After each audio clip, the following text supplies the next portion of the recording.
Hello! So today we're going to talk a little bit about pop culture, which I haven't done in a little bit, and I saw a show that just kind of blew my mind a little bit, so I really want to talk about it. And what is that show? It is Riverdale. Of course, you already knew that by reading the title, but anyway. So I've heard about this show, and I never started watching it because, one, there's a bunch of other shows that I want to watch right now, Hawaii Five-0, and a whole bunch. There's a whole bunch on my Netflix list, and it's just feeling impossible to get through them all. But last week, I went to my friend Bobby's house. We were just, talking. It was a time that I was having, and we were gonna watch something. Originally, I wanted to watch Hawaii Five-0, but he wanted me to see Riverdale because he also started watching it. And so we saw an episode and a half. I don't remember the half of that episode that night because of things.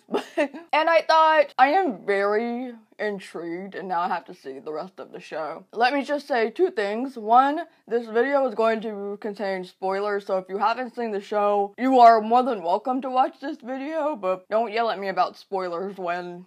yeah. And two, I've only seen season 1. I have not seen season 2 because it's not on Netflix yet. And On Demand doesn't have Riverdale, so I can't keep up that way. So to keep things a little easier in my head, I did write some notes about the show, so let's just go through it. First things first, Camila Mendez and Cole Sprouse. Camila is a very beautiful woman. Alright, I'm just gonna say that right now. And Cole Sprouse, I grew up with Cole. He was born in 92. I was born in 91. So I grew up with him on the Disney Channel watching Sweet Life of Zack and Cody, and yeah, in my opinion, Cole also grew up very nicely. Of course, it's probably weird to say this when they're acting as teenagers on the show, so yeah, that's not right. But anyway, Camila and Cole, very beautiful people. One thing I noticed when I was looking at Hermione Lodge is, one, it's weird hearing the word or seeing the word Hermione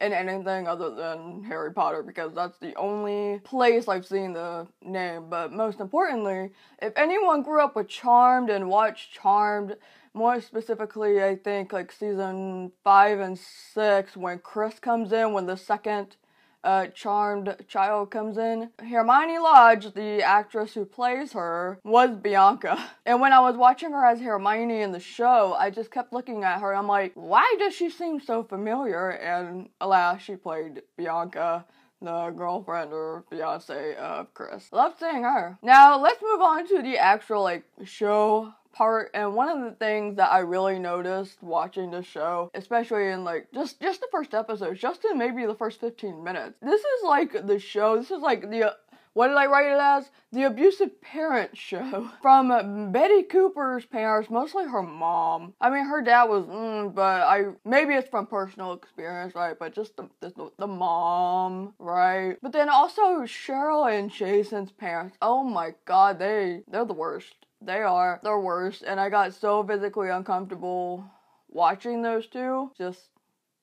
And then, when you find out that Jason dies, and then Cheryl's, upset, obviously, and the way that she talked about Jason, was there some kind of incest relationship going on between the two, or maybe it not like that, but Cheryl, I am pretty convinced that Cheryl had some feelings that weren't quite just you're my sibling.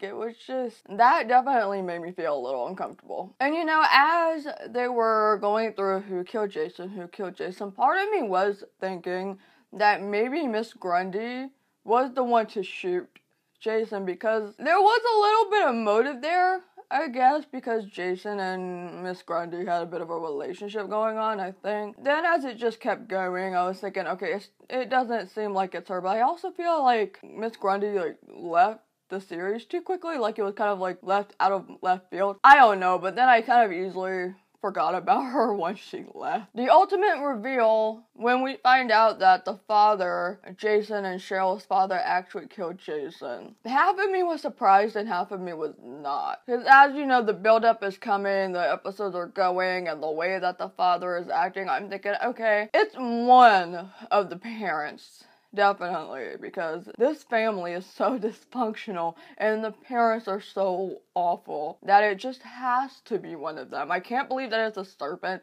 I can't believe that it's... Actually, I'm not... Actually, now that I remember, I was also sort of convinced that Cheryl was actually the one who did it. And then when she was like, I'm guilty at that one cliffhanger, I was thinking, yeah, okay.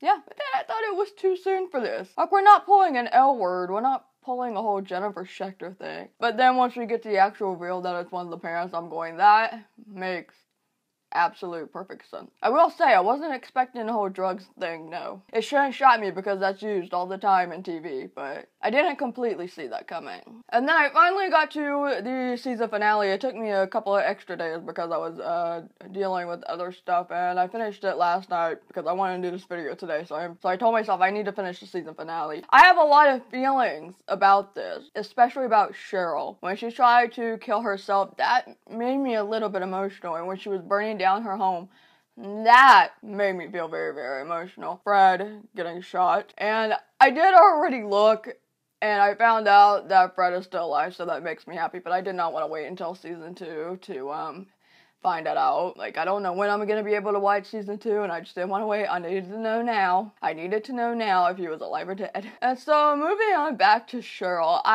my thoughts on Cheryl. I really don't like her, but I also really kind of love her, and I always seem to be really into the antagonist in the show for some reason, but at the same time, I also end up really disliking the antagonist. I don't know, it's really weird to me. The way that she treats the people in the school, I hated it, but then when you get to the scene with her parents, and then I start to feel a little bit for her because going through the same experiences, and I get that same experience when I watch Betty and her mom, and oh, that whole Polly thing was a mess, by the way. That was just, okay, that's okay. And then finding out that Cooper's are Blossoms, and basically I was saying this on Facebook already, this show hurts my brain because there's so many things that are going on at once, just like this video. But I don't think you can have a real clear video when you're talking about Riverdale, honestly.